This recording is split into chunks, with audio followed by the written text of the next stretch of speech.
ഇടുക്കി ദേവികുളം മണ്ഡലത്തിലെ UDF സ്ഥാനാർത്ഥി F രാജയുടെ പ്രചരണാർത്ഥം UDF അടിമാലി മണ്ഡലം കൺവെൻഷൻ നടന്നു.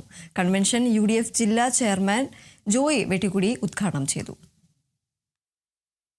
ദേവികുളം മണ്ഡലത്തിലെ UDF സ്ഥാനാർത്ഥി എഫ് രാജയുടെ പ്രചാരണ പ്രവർത്തനങ്ങൾ ഊർജിതമാക്കി UDF നേതൃത്വവും പ്രവർത്തകരും മുമ്പോട്ട് കൊണ്ടുപോകുന്നുണ്ട്.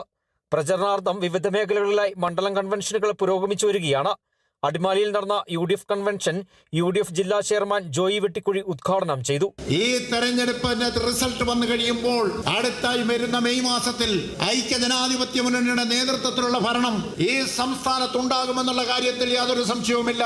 ആ ഐക്യജനാധിപത്യ മുന്നണിയുടെ നേതാവ് കേരള നിയമസഭയിൽ നമ്മുടെ ഭരണ തലസ്ഥാനമായ തിരുവനന്തപുരത്ത് മുഖ്യമന്ത്രിയായി സത്യപ്രതിജ്ഞ ചെയ്ത് അധികാരമേറ്റെടുക്കുമ്പോൾ ഈ ദേവികുളം നിയോജക മണ്ഡലത്തെ പ്രതിനിധീകരിച്ചുകൊണ്ട് ആ മുഖ്യമന്ത്രിക്ക് പിന്തുണയേകാൻ, ആ മുഖ്യമന്ത്രിക്ക് അനുകൂലമായി കൈവക്കാൻ ശ്രീ എഫ് രാജ കേരളത്തിന്റെ നിയമസഭയിൽ ഉണ്ടാകും എന്നുള്ള കാര്യത്തിൽ യാതൊരു സംശയവുമില്ല. കൺവെൻഷനിൽ അഡ്വക്കേറ്റ് ഡീൻ കുര്യാക്കോസ് MP മുഖ്യപ്രഭാഷണം നടത്തി.